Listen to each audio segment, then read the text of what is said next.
नमस्कार, एक बार फिर से आप सभी का बहुत बहुत स्वागत है हमारे YouTube चैनल पे। आज फिर से मैं social science chapter 3 class 9 history, जिसका नाम है नास्तिकवाद और हिटलर का उदय, इसके पार्ट 1 ऑलरेडी हमने कंप्लीट करवा रखे हैं। आज हम इसके पार्ट 2 के बारे में बात करने वाले हैं। तो आइए शुरुआत करते हैं पार्ट 2 के बारे में।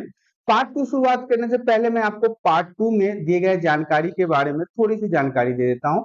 पार्ट 1 में हमने वाइमर गणराज्य की स्थापना के बारे में पढ़ा था। वाइमर गणराज्य के बाद इसके सामने जो समस्याएं आई, वाइमर गणराज्य ने जिस जिस तरह की समस्याओं का सामना किया, इसके बारे में बात किया था। वाइमर संधि के बारे में भी बात किया था। युद्ध के प्रभाव, आखिर जो ये युद्ध हुआ है तो उसके क्या प्रभाव पड़े हैं, इसके बारे में भी बात किया था। इसके अलावा राजनीतिक रेडिकलवाद और आर्थिक संकट के बारे में हमने बात किया था। और फिर मंदी के साल के बारे में बात किया था। मंदी के साल के बारे में भी जानकारी बताई थी मैंने आपको पहले पार्ट में। इसके अलावा नारियों का जो विश्व दृष्टिकोण था, इस बारे में भी हमने बात किया था कि नारियों का विश्व दृष्टिकोण क्या था। तो ये सारी चीजें थी पहले पार्ट में। आज हम यहाँ से पार्ट 2 की शुरुआत कर रहे हैं। तो बड़े ध्यान से समझिएगा कि जर्मनी में हिटलर के उदय का कारण क्या था। अगर जर्मनी में जो हिटलर की तानाशाही उभर के आई थी, वो आखिर आया कैसे, जर्मनी में उसकी शुरुआत कैसे हुई, कैसे वो इस तरह से तानाशाह बन गया। तो देखिए, वर्साई की जो संधि हुई थी, जो पहले पार्ट में हमने आपको डिटेल्स में बताया था, तो वर्साई की संधि में जो शर्तें जर्मनी के साथ रखी गई या फिर जिस तरह से अपमान किया गया जर्मनी का, इन कारणों से वहां के जो लोग थे वो नेशनल असेंबली को ही कसूरवार समझ रहे थे। इस कारण से भी हिटलर को शक्ति प्राप्त हुई। वाइमर रिपब्लिक की कमजोरियां थी वहां पे, वो उस तरह से अपने देश को पूरे समेट के चलने में असमर्थ थे। वो पूरे देश को सही तरीके से नहीं लेके चल रहे थे, उनके अंदर कई खामियां देखी गई। इस कारण से भी जर्मन में हिटलर का शुरुआत हुआ। आमूल परिवर्तनवादियों और समाजवादियों में आपसी फूट हो गया, मतलब एक ही समाज के रहने वाले लोग अलग अलग ग्रुप में बट गए। इस कारण से जर्मनी में हिटलर का उदय हुआ है। नात्सी प्रोपगंडा, नात्सी जो समझ था, जो सोच था, जो जर्मनी ने लोगों को बताया था, उसको बहुत ही बढ़ा चढ़ाकर अखबार के माध्यम से, रेडियो के माध्यम से, टेलीविजन के माध्यम से, रैली के माध्यम से, भाषण के माध्यम से लोगों को बताया जाता था और लोग उससे बहुत ही प्रभावित होते थे। इसके अलावा भय था उनके पास सर्व घटना कारण का, मतलब कि उनको अपने देश को नीचे जाते हुए देख रहे थे और उन्हें ऐसा लग रहा था कि उनका देश ऐसे समय में आके बिल्कुल बर्बाद हो जाएगा। बेरोजगारी थी, वहां के जनता के पास काम नहीं था, नौकरी नहीं था। और जो जर्मन में हिटलर का उदय हुआ, तो जर्मनी में सबसे पहले हिटलर ने क्या जनता को लोग दिया कि मैं सभी लोगों को काम दूंगा। तो जो बेरोजगार लोग थे उनको क्या चाहिए था, काम ही चाहिए था, इसलिए भी इनका लोग समर्थन करने लगे। और आर्थिक महामंदी के बारे में तो मैंने बताया ही था कि रुपए की वैल्यू कितना कम हो गया था जर्मनी में। आगे की स्लाइड में बढ़ते हैं। अब हम बात करते हैं हिटलर के उदय के बारे में। देखिए, हिटलर ने 1919 में वर्कर्स पार्टी की सदस्यता ली। ध्यान से समझिएगा, सिर्फ और सिर्फ सदस्यता ली थी, मतलब उसमें जुड़ गया था। कब? 1919 में। कौन जुड़ा? हिटलर जुड़ा था। इस संगठन पर अपना नियंत्रण स्थापित कर लिया। शुरुआत में तो वो एक सदस्य के रूप में जुड़ा, लेकिन बाद में पूरे संगठन पे उसने अपना नियंत्रण कर लिया और आगे चलकर उसने उस पार्टी का नाम भी बदल दिया। उसे वो क्या कर दिया? सोशलिस्ट पार्टी नाम दे दिया। ध्यान से समझिएगा, 1919 में इसने एक छोटी सी पार्टी में अपनी सदस्यता ली, उसके बाद पूरी पार्टी को हथिया लिया, बाद में चल के उस पार्टी का नाम भी बदल दिया और नाम क्या रख दिया? Socialist party. इस पार्टी को बाद में नाजी पार्टी के बारे में भी बताया जा रहा है, मतलब कि इसी पार्टी को आगे चल के नाजी पार्टी का भी नाम दिया गया।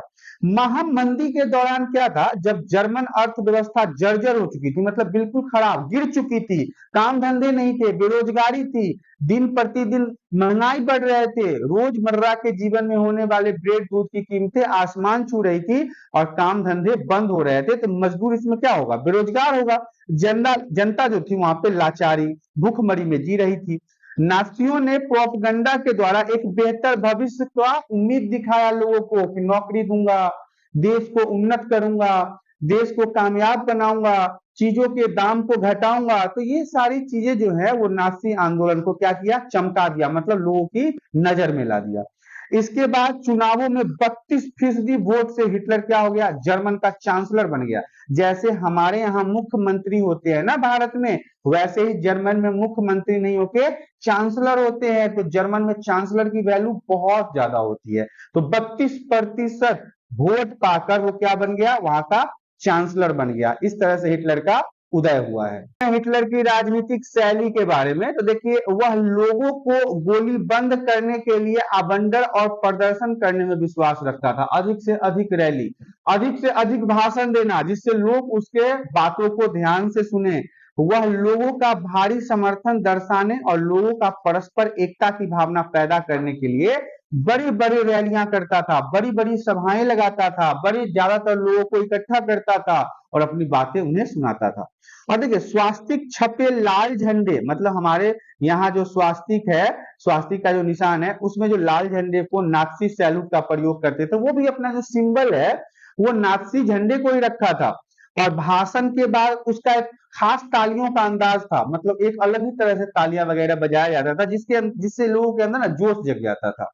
और इस तरह से जर्मनी भीषण आर्थिक और राजनीतिक संकट से तो गुजर ही रहा था, इसीलिए वह खुद को उनका मसीहा बनाया और रक्षक के रूप में लोगों के सामने खुद को पेश करने लगा। रक्षक मतलब कि हम तुम्हें इस गरीबी से उबार देंगे, हम अपने देश जर्मनी को बड़े ऊपर तक लेके जाएंगे, इस तबाही से उबारने के लिए हम तुम्हारे साथ खड़े होंगे। ये सब बातें वो जनता को बताता था। ये उसके राजनीति करने का तरीका था। जर्मनी में नात्सीवाद को लोकप्रियता कैसे मिली, तो 1929 के बाद बैंक जब वहां पे दिवालिया हो गया, दिवालिया मतलब कंगाल हो गया, काम धंधे बंद होते जा रहे थे, मजदूर बेरोजगार होते जा रहे थे और मध्य वर्ग को लाचारी और भुखमरी का डर सता रहा था। मतलब बहुत ही बुरी स्थिति हो गई थी वहां पे।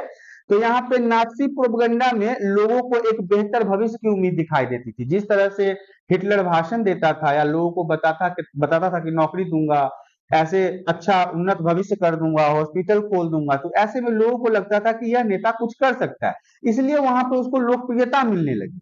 हिटलर जो था एक जबरदस्त वक्ता था। वक्ता का मतलब कि भाषण देने वाला, उसका जोश और उसके शब्द लोगों पर हिलाकर रख देते थे। मतलब इस तरह से भाषण देता था कि लोग ताली बजाने के लिए मजबूर हो जाते थे। वो अपने भाषणों में एक शक्तिशाली राष्ट्र की स्थापना और वर्साय की संधि में हुई नाइंसाफी की बात जरूर करता था कि कैसे वर्साय की संधि में जर्मनी को 7 अरब पाउंड का जुर्माना भरने के लिए बोला गया, उसके लौ खदानों को छीन लिए गए, उसके सेना को भंग कर दिया गया, उसके आबादी को छीन लिया गया, उसके जमीन को छीन लिया गया। ये सब चीज मैंने आपको पहले पार्ट में बता रखा है।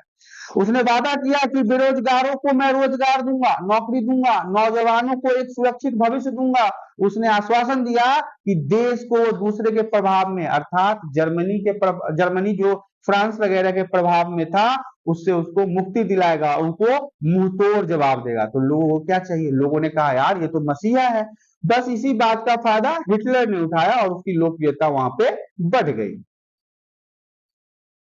अब हम बात कर लेते हैं नात्सियों ने जनता पर पूरा नियंत्रण करने का कौन सा तरीका अपनाया, किस तरह से हिटलर ने जनता पर अपना पूरा कमांड रखा। तो देखिए, हिटलर ने राजनीति की एक नई शैली रची, मतलब बनाया, अपना खुद का एक राजनीतिक शैली बनाया।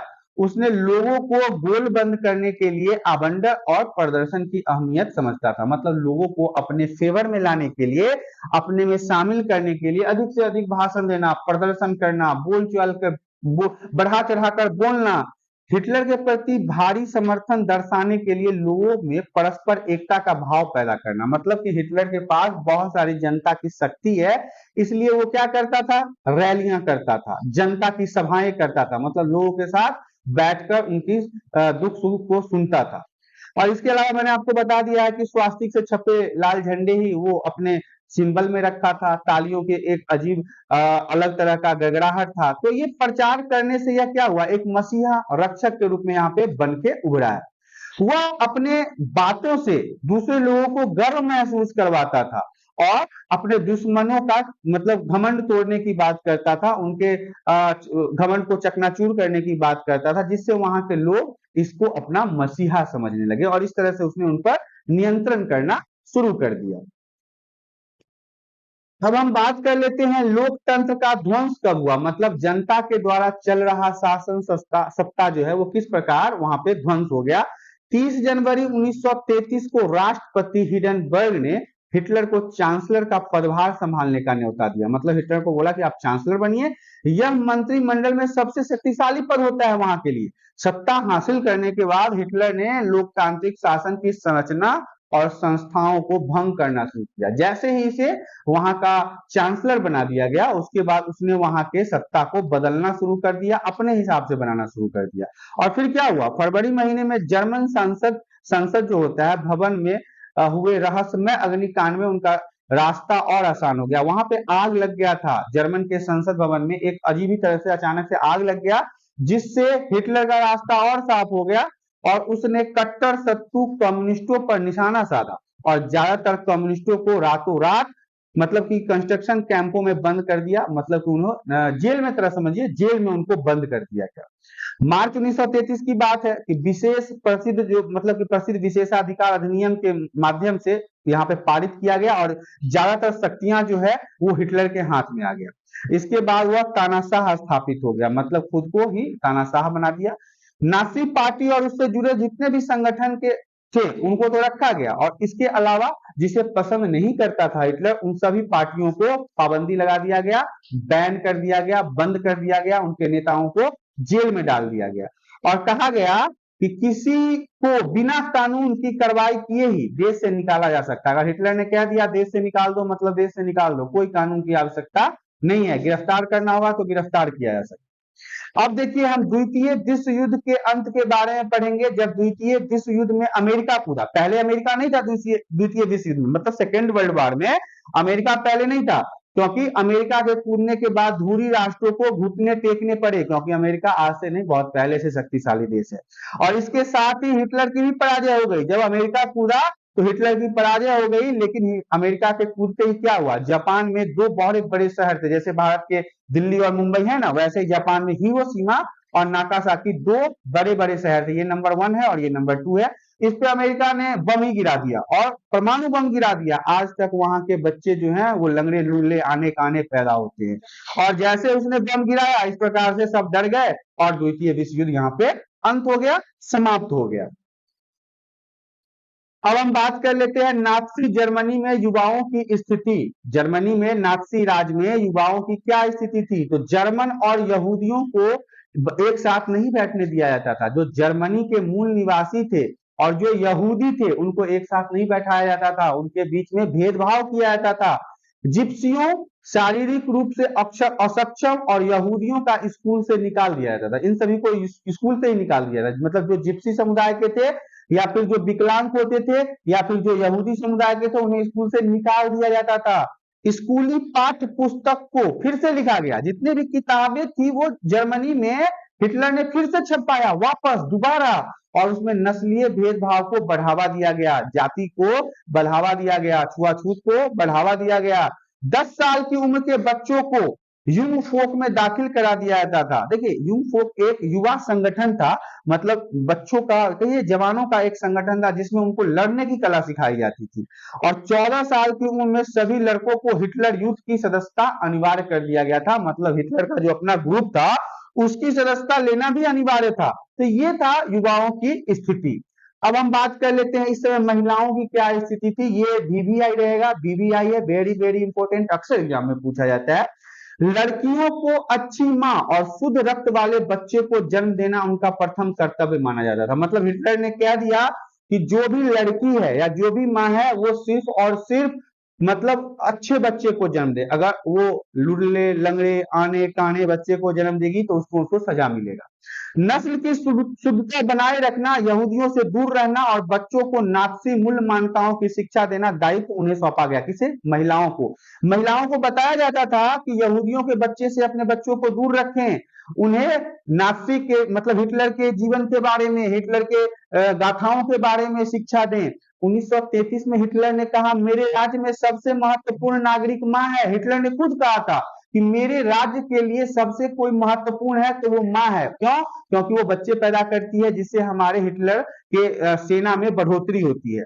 नस्ली तौर पर वांछित बच्चे को जन्म देने वाली माताओं को अस्पताल में विशेष सुविधाएं, दुकानों में ज्यादातर छूट, थिएटर और रेलगाड़ी में सस्ते टिकट और ज्यादा बच्चा पैदा करने वाली माताओं को कांसे, चांदी और सोने भी दिए जाते थे। देखिए वहां पे ऐसा सीन था कि हिटलर ने कहा ऐसी महिलाएं जो अधिक से अधिक बच्चा पैदा करेगी और वो स्वस्थ बच्चा होगा तो उसे अस्पताल में छूट मिलेगा, कम पैसे लगेंगे, दुकान में उन्हें चीज सस्ता में मिलेगा, वो फिल्म सस्ते में देख सकती हैं, वो रेलवे में सस्ते टिकट पर यात्रा कर सकती हैं। तो और इसके अलावा उन्हें चांदी और सोना और कांसे जैसे चीजों को भी दान में दिया जाता था, उन्हें सम्मानित किया जाता था।